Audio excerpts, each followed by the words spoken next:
तुम सबको बहुत आशीर्वाद, खूब बढ़िया रहो, खूब अच्छे रहो, खूब खूब खूब नाम करो, खूब काम करो, खूब दाम बनाओ और खूब तुम्हारे जीवन में बेहतरी आए। अब विषय सिर्फ इतना सा है कि तुम अपने जीवन में कैसे चीज़ों को ठीक कर पाओगे, कैसे तुम मजबूत हो पाओगे और कैसे तुम्हारे जीवन की व्यवस्थाएं बढ़िया होंगी। आज चर्चा में बहुत सारी चीज़ें सम्मिलित करूँगा। आज बातचीत में बहुत सारे ऐसे लाभांश हैं जो आपके सामने रखने हैं, क्योंकि यज्ञ थी, आप सबको पता है, भारत उत्कर्ष यज्ञ में तुम लोगों के लिए बहुत काम किया। तुम में से तमाम लोग आए भी, हजारों हजार लोग आए। इस पूरी यज्ञ में तकरीबन 17-18 लाख लोग आ गए। तो ये 17-18 लाख लोगों में से तुम लोग भी कुछ थे। तो कुछ तुम लोग थे, कुछ बाहरी थे, कुछ नए थे, कुछ पुराने थे, पर तमाम लोग थे।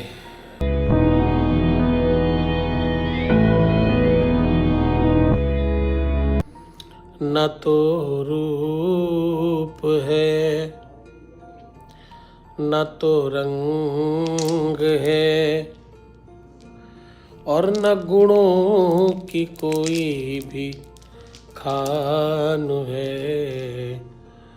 भगवान कैसे शरण में लेंगे, इसी सोच में मेरे प्राण है। इसी सोच में मेरे प्राण है। तुम में क्या खास बात है कि भगवान तुम्हारी सुने? इस बात का जवाब जैसे तुम्हें मिलेगा वैसे ही तुम्हारा प्यार तुमको मिल जाएगा।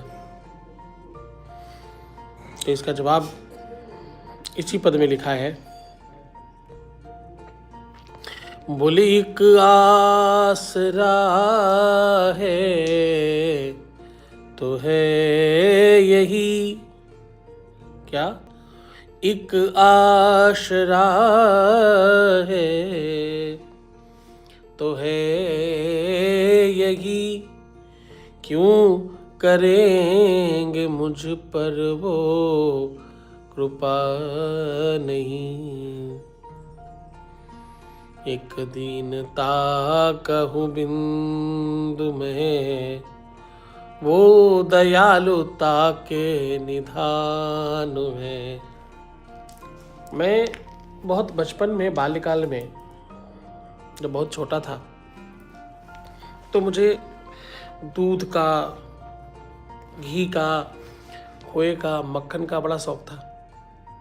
तो वो देने के लिए लोग मुझे कुछ भी मुझसे काम करवाते थे, और कुछ भी का मतलब कुछ भी काम करवा लेते मुझसे, अच्छा बुरा सब करवा लेते। अब उसमें ज़्यादातर लोग ऐसे होते जो हाथ दिखवाते और अपने बारे में पूछते, और मैं कुछ भी बताता। तो जब मैं कुछ भी बताता तो वो सच भी हो जाता। तो उस कारण बड़ा भीड़ भाड़ लगने लगी। फिर बहुत चीज़ें बनने लग गई, बहुत सारी चीज़ें क्रिएट होने लग गई। अब सब मिलाकर के देखा गया तो पता लगा कि हमारे पढ़ाई के बजाय यही सब चीज़ें हो रही हैं। तो मेरे नाना जी ने बुलाया, बोले क्या चल रहा है तुम्हारा? तो मैंने उनको तो सच्ची सच बता दिया। मैंने कहा भाई देखो, मैं तो मिठाई के चक्कर में बोल देता हूँ इन लोगों को, कभी कभी खोए के चक्कर में, कभी मिठाई के चक्कर में, कभी घी के चक्कर में, और कभी कभी कोई देसी चीज़ों के चक्कर में भी, मतलब चूल्हे की रोटियों के लिए भी बोल देता था मैं तो बोले फिर भी क्यों बताते हो सब, जब तुम झूठ बताते हो, लोगों का सही हो रहा है, ये क्या चमत्कार है, कैसे करते हो ये? तो मैंने कहा मैं तो नहीं करता, ये अपने आप होता है। तो बोले कैसे होता है? मैंने कहा मिठाई के चक्कर में होता है। बोले मैं भी मिठाई खिलाऊंगा, बताओ मुझे भी। तो मैंने कहा पूछो क्या बता रहे हो, क्या बताना है? उन्होंने पूछा मेरे कल 500 रुपये चोरी हो गए, ज़रा बताओ कहाँ गए। तो मैंने कहा कि मिठाई देंगे? हाँ मिठाई देंगे। तो मैंने कहा ऐसा है, आपके रुपए छोटी वाली मामी ने निकाले, छोटी वाली मामी के पास पैसे हैं आपके। अब वो सामने ही खड़ी थी। मुझे उस समय इतनी तमीज़ नहीं थी कि भैया जिसके सामने बता रहे हो उसको सामने नहीं बताना होता है, आपको ये सब बताने में दोष लगता है। तो मैंने बोल दिया मामी ने लिया, वो सामने खड़ी थी, वो बोली मैंने कहा लिया। तो मैंने कहा भाई लिया तो है, तुम्हारी बक्से में 4 साड़ी नीचे जो ग्रीन वाली रखी उसके अंदर रखे हैं तुमने। तो कोई भाग के गया, फाट से देखा कि हाँ जी 4 साड़ी के नीचे ग्रीन वाली साड़ी रखी है, उसके अंदर पैसे तो रखे, वो तो मेरे पैसे, लेकिन वो बात पता चल गई सबको कि भाई पैसे तो लिए हैं इन्होंने।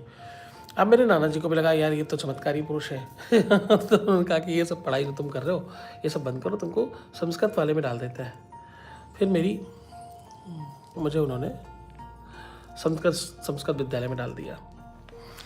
जब तक ये लंतलानी मेरी वहाँ भी बंद नहीं हुई, वहाँ भी मैं टीचरों को खूब बताता रहा और करता रहा। धीरे धीरे ये सब चीज़ें पढ़ाई के लास्ट तक चलती रही। बहुत वर्षों के बाद हमारे टीचरों को भी लगा कि कोई अलौकिक शक्ति है जो साथ काम करती है।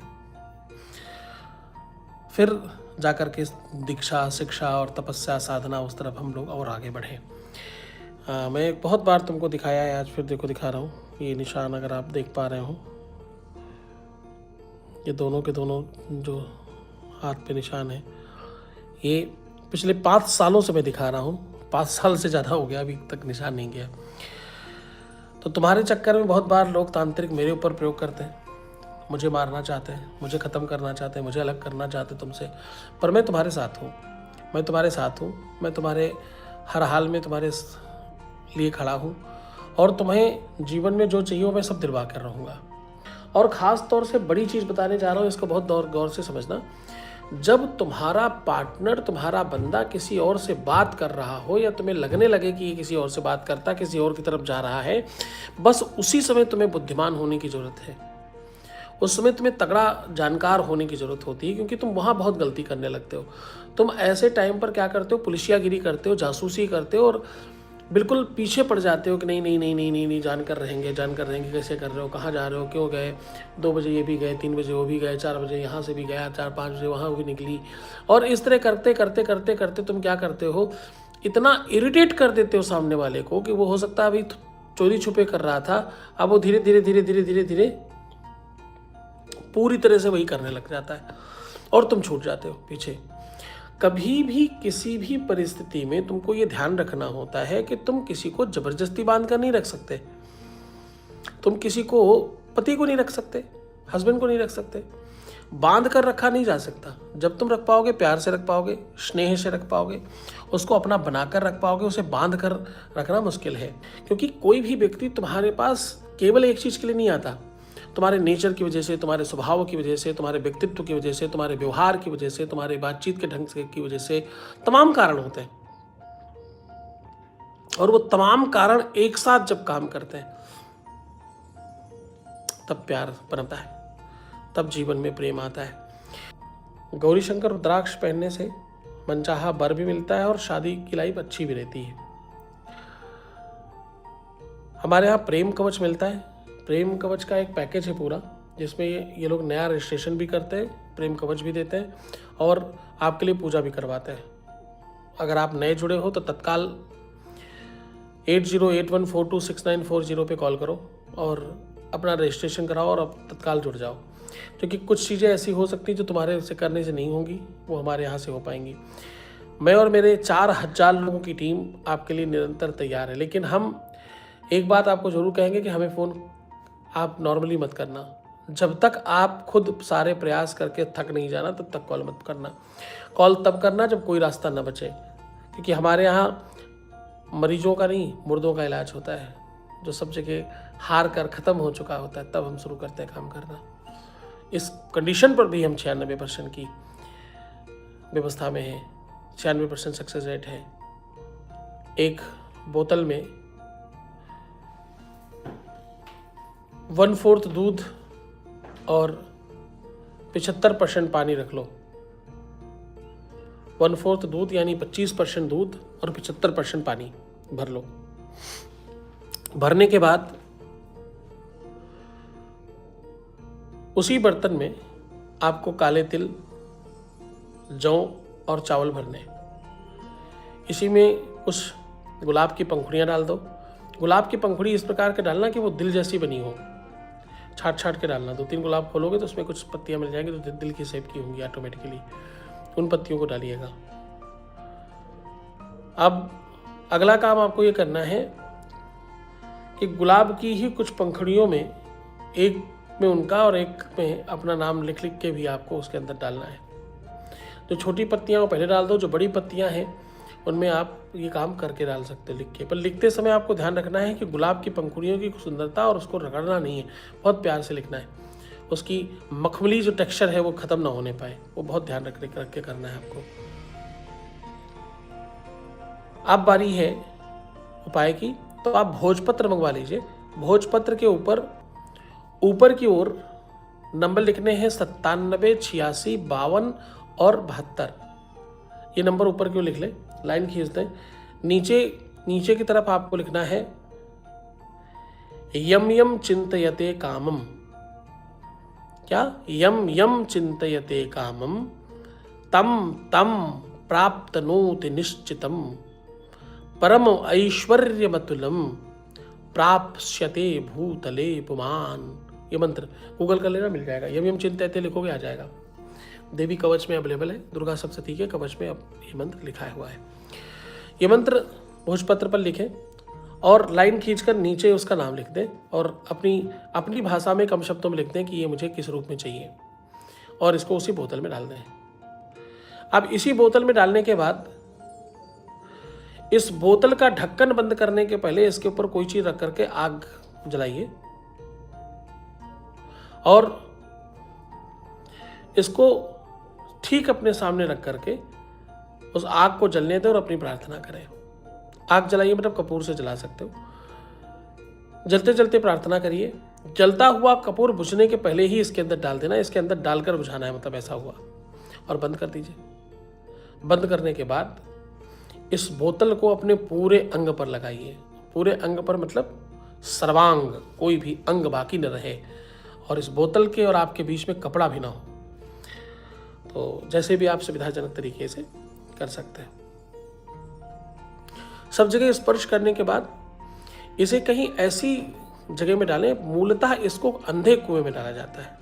आप कहीं सुनसान जगह में भी डाल सकते हैं। कुआं हो तो बहुत अच्छा, अगर कुआं नहीं मिलता तो कोई भी ऐसा गहरा खड्डा जहाँ कोई आता जाता ना हो, निर्जन हो, एकांकिक हो, तो बहुत अच्छा है, उसमें डाल दीजिए। ये काम आप किसी भी दिन कर सकते हैं, किसी परिस्थिति में कर सकते हैं, किसी भी काल में, किसी भी समय में, किसी भी स्थिति परिस्थिति में, कैसे भी कर सकते हैं। तो आप पूरे मन से, पूरी श्रद्धा से, पूरे विश्वास के साथ ये उपाय करिए, आपको 100% लाभ होगा। और हाँ, मुस्कुराओ।